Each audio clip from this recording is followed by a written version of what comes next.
who half lowered the blind of his first-class compartment and in profile, hidden from the waist up, dandled his sex for the young women in the train on the opposite track, who leaned against the railing, chins in hands.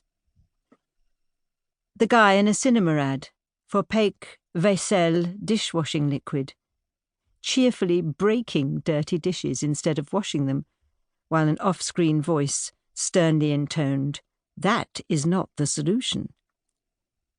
And the fellow, gazing at the audience in despair, asked, "But what is the solution?"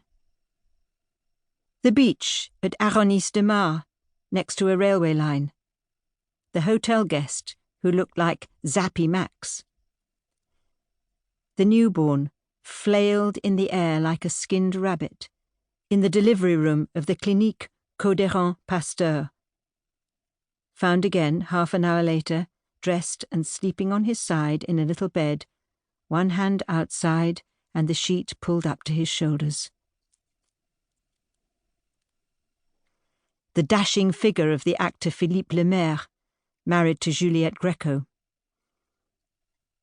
In a TV commercial, the father who hides behind his newspaper, trying in vain to toss a picorette in the air and catch it in his mouth, like his little girl.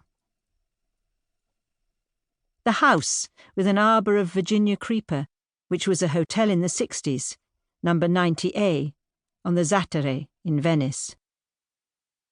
The hundreds of petrified faces, photographed by the authorities before deportation to the camps, on the walls of a room in the Palais de Tokyo, Paris, in the mid-1980s.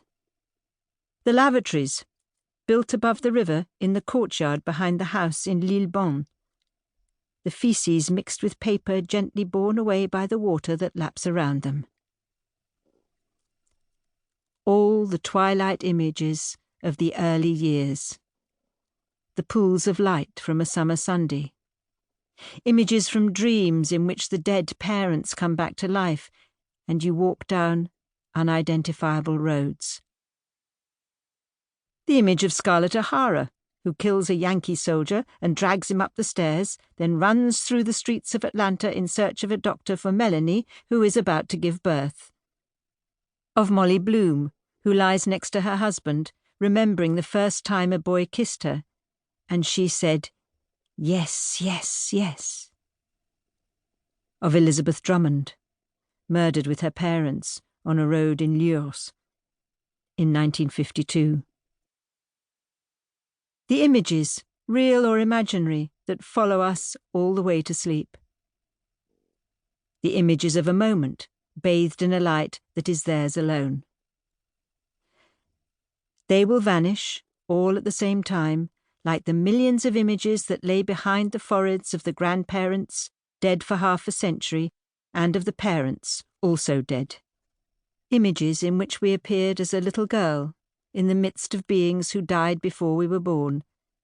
Just as in our own memories, our small children are there next to our parents and schoolmates.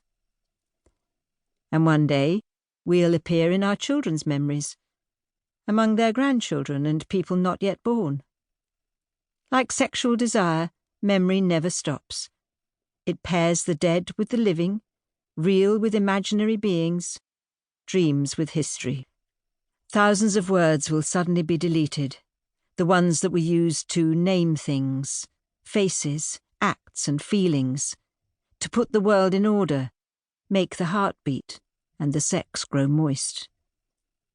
Slogans, graffiti in public toilets, on walls in the street, poems and dirty stories. Titles: Anamnesis, Epigon, Nema, Theoretical. The terms written in a notebook with their meanings so you didn't need to look them up each time. Turns of phrase that others used without a thought and which we doubted we'd ever be able to use. Il est indéniable que force est de constateur. Dreadful sentences one should have forgotten, more tenacious than others due to the effort expended to suppress them. You look like a decrepit whore. The words of men in bed at night.